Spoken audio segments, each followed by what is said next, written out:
To begin answering this question, I am going to compare specific shot types which I have selected from different horror trailers.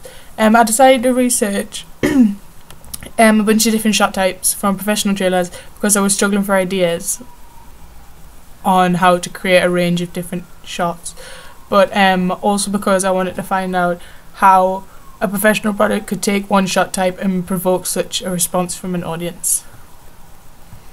The different trailers which I've researched are Horror 2 and Nightmare on Elm Street. The first shot which I'm going to analyse is one that I took from the trailer for the film Horror 2, which is also a horror film. This shot shown on screen is the one from the professional trailer, and this is my interpretation and recreation of the shot that I used in my horror trailer. Both these shots, mine and the professional one, are very similar and I'd like to say almost identical because as you can see from the shots I've just shown you, they both show a close-up of a pair of shoes as the character slowly opens the door and enters the room. I think the creation of the shot is very effective as it makes the audience wonder who the character is and what they're doing and why they're there. And the fact that we can't see the character's face and it's only the shoes makes the audience feel very uneasy and quite unsafe. Although the layout of the shots are very similar, the position of them within the trailers aren't. In the horror trailer, it is the 9th shot we see. This shot introduces the main antagonist and begins the action in the disequilibrium. However, in my trailer, it is the 25th shot we see, and therefore positioning it at the end. I've done this as a way of ending the action. The antagonist enters the room where the protagonist is, and this sparks terror in the audience as they think he is going to kill her, and grants the audience omniscience as they know he is there, whereas the character doesn't. This shot creates the ideal cliffhanger ending to my trailer as it leaves the audience wondering whether the protagonist has survived or not, therefore encouraging them to go and see the film and find out. Yo, is somebody else here?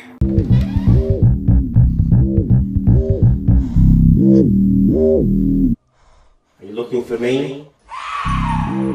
The sound used in both of these shots are also very similar. Both shots include a heightened diegetic sound of the door creaking. This emphasises the fear as this is a sound commonly used in horror films, such as like haunted houses and creaky floors. However, the sound in my shot differs slightly as we can hear the action-paced soundtrack in the background. I've done this to build tension, only to then cut the soundtrack to silence and only play a heightened diegetic scream of our main protagonist. Another shot which I would like to analyse is one which I selected from the horror trailer for the film A Nightmare on Elm Street. This is the shot from the Nightmare on Elm Street trailer which I selected and tried to recreate in my horror trailer. In order for you to actually have a good look at the clip, I've actually slowed it down because in both my trailer and the professional trailer it's a very, very short clip. So in order for you to get a proper look at it, I've actually slowed down the speed on Real Nigger. As you can see, the layout of the shots are very similar. The shot shows the protagonist lay in bed and the antagonist watching them from the bedroom door. Although the layouts are very similar, the performances actually differ. In the professional shot, you can see that the protagonist lies awake and can see the antagonist, whereas in my shot, the antagonist is asleep and therefore unaware of the dark figure which lurks at the doorway. This has a greater effect as it shows the vulnerability of the character and therefore intensifies the fear that the audience feels for the girl's life. Another shot I'm going to analyse is one that I took again from the Nightmare on Elm Street trailer. I took a few shots from this trailer because I felt it was very effective in provoking emotion from me and making us feel a certain way about the film and making us feel scared and fear for the characters, and I feel that the plot was very effective as well and it actually made us want to go and watch the film, so I took a lot of shots from that. I'm going to now show you the clip which I am analysing. Just me. Are you looking for me? As you can see from the clips I've just shown you, both shots show the antagonist approaching the protagonist by surprise. Although the quality of my shot is not as good in the professional shot, and the setting isn't as scary or creepy, I think the positioning of my shot within the trailer is more effective than the professional one. In the professional trailer, it is the 73rd shot you see. However, in my trailer, it is the very last shot. This is the only shot which shows the protagonist and the antagonist actually face to face. This suggests the final battle of survival between both characters, and therefore leaving the audience wondering who survives and who dies. In order to make my trailer seem as professional as possible, I researched into professional trailers for all different aspects, including my inner titles. After gaining audience feedback from my rough cut trailer, I noticed the majority of my audience members did not think that my inner titles linked in with the rest of my trailers very well. These are the inner titles which I used in my rough cut. In order to overcome this problem and to make my trailer appeal more to my audience, I began further research into professional inner titles by searching the following horror trailers: A Nightmare on Elm Street, Carrie, Smiley, and The Strangers. After carefully researching each of these trailers, I decided to try and recreate the inner titles used in the trailer for the film Smiley.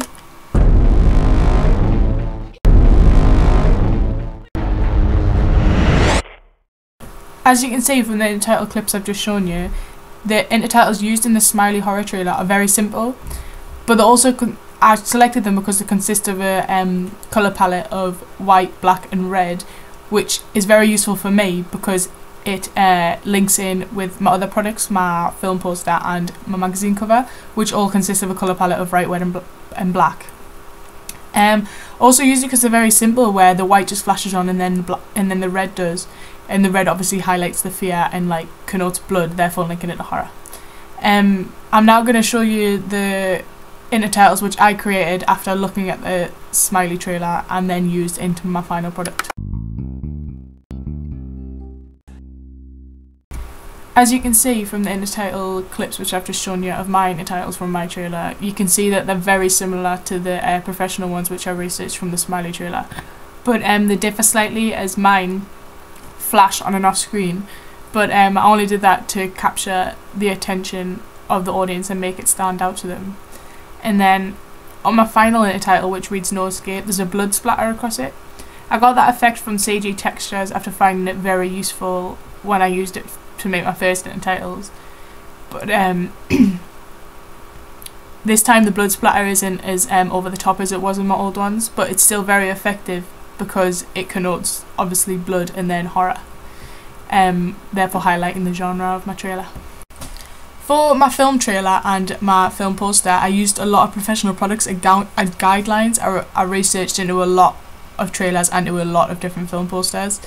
I'd probably say I used about 2 for a minimum of each, but for my magazine cover I only used 1 professional product to compare it to, which was probably not the best idea because I think that my magazine cover is probably the weakest part out of all of my 3 products, and I think if I'd researched further into it, it would look a lot more professional. But the one that I did research into was Empire magazine. This is the Empire magazine cover which I researched. The thing that attracted me the most to this magazine cover was the fact that it was very simply laid out and it was still somehow very effective, and I also thought the main image was very bold. And in my rough cut I tried to recreate it, but after receiving feedback it turned out that my audience didn't think it was effective as I'd hoped. This is how my rough cut turned out when I tried to recreate the Empire magazine cover.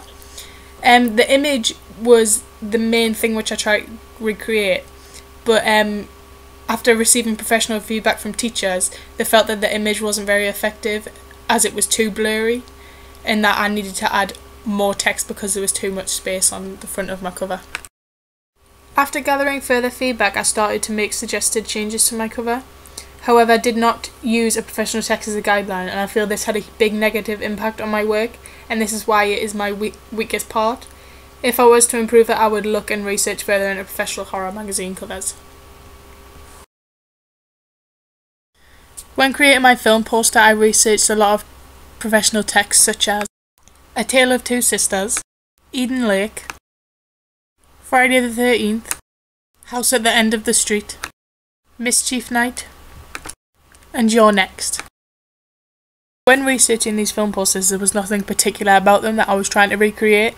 I took different aspects from every poster and tried to combine it into one, such as layout, colour scheme, main image. One of the things that I focused mainly on while researching film posters and creating my film posters were the fonts that were used on all of the professional ones. I tried to take fonts from professional texts such as House at the End of the Street, Friday the 13th, and A Tale of Two Sisters. I researched into fonts similarly used in the film posters just listed because I thought they were very effective in presenting the horror genre but not too over the top. So I looked into fonts on a website called www.defunct.com and found the one which is shown now on my film poster, which I think did a great job of presenting the horror genre. I felt this font was effective because it looks creepy and it looks linked to the horror genre. And the fact that it's in red, it stands out on the page against the black background, but it also connotes blood. I also took specific things from a variety of film posters to make my film poster look as professional as possible, such as the coming soon, which is placed at the bottom, and then the small text which is positioned between the coming soon and the main title. After researching it into a lot of different film posters, I found that the majority of them had this small text positioned on the page. I also added a memorable, catchy slogan which means never trust a neighbour, so that whenever someone hears it or sees it, they will automatically think of the film. I also added smaller features to my film poster such as star ratings and actors' names, which are shown on a lot of professional film posters.